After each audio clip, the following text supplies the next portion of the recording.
SteamWorld Build is the latest in a steady stream of strongly themed city builders. Does it bring something fresh and new, or is it tired and old? Is it kitschy and cute, or lame and ugly? Will it draw you in, or send you packin' on down the rails? Watch on and find out. My name is Thoraxe, and this is Strategy for Busy People. If you've got a few minutes, I'll tell you what to play. We've reviewed quite a few city builders here on Strategy for Busy People, and in this episode, we are looking at SteamWorld Build by Thunderful Development. I've got about 5.5 hours in this game. We reviewed a number of city builders on this here YouTube and channel, and so when I saw SteamWorld Build come up, I thought to myself, what in tarnation is that?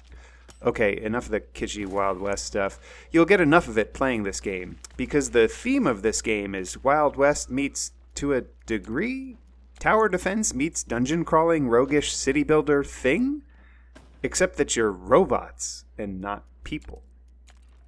The kitsch extends to all the typical buildings you'd expect out of a city builder too.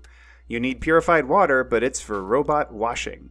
You need burgers for food, but they're made of robot cows, and you feed the robot cows charcoal. It's interesting? This is a builder with a backstory, and that backstory is that your robot tribe is trying to rebuild and head to the stars, and some other machine-robot precursor thing is helping tell you what to do. In order to rebuild and head to the stars, you have to dig. You have to dig down into the depths of a dungeon to find your spaceship parts. Also, many key resources for your city are found in that same dungeon. I have listened to all of the Designer Notes podcasts, and it is a great podcast about game design. And one trope that has come up a number of times relates to something that Sid Meier said, which is that you should focus on making one game.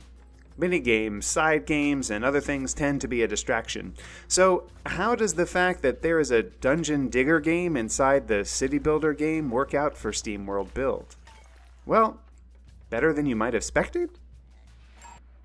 As you dig through the dungeon, you can create instability, which needs to be fixed by building support posts. There are several different types of jobs in the dungeon. Diggers dig, prospectors collect resources from extractors, machinists repair and install equipment, guards guard. All of these different types of dungeon workers come from your engineer pool back topside. Yes, this game features multiple classes of citizen, too. Your basic workers can become engineers once their needs are met. Engineers can become aristobots once their needs are met. Apparently, there are also scientists, which I assume come from aristobots once their needs are met, but I didn't get that far before abandoning the mine. You see, despite being kitschy and having some unique things going on, the game got really quite repetitive by the second level of the dungeon.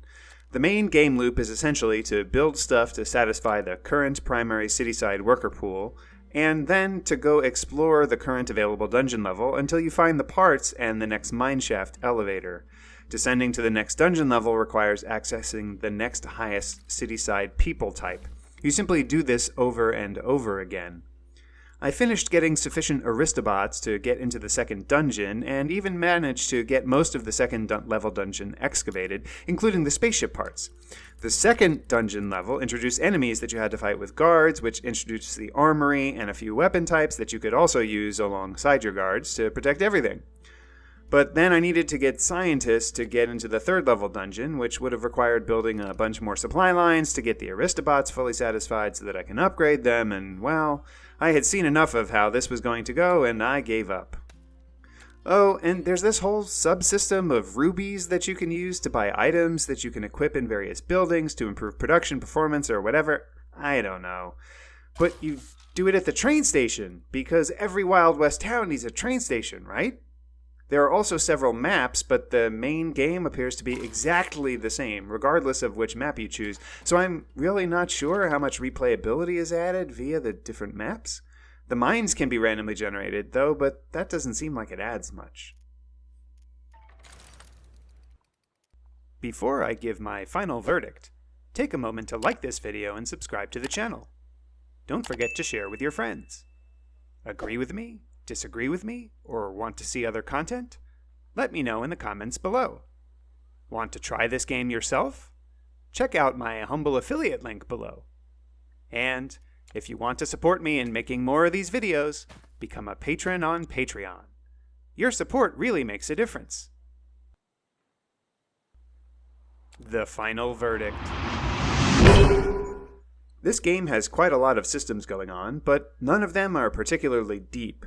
If you're looking for a casual city builder that's extremely approachable, full of kitsch, is super cutesy, but does require some thought and planning to get through, SteamWorld Build is definitely an interesting choice.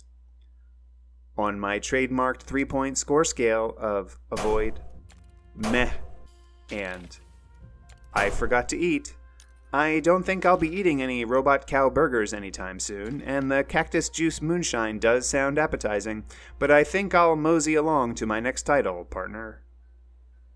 Meh.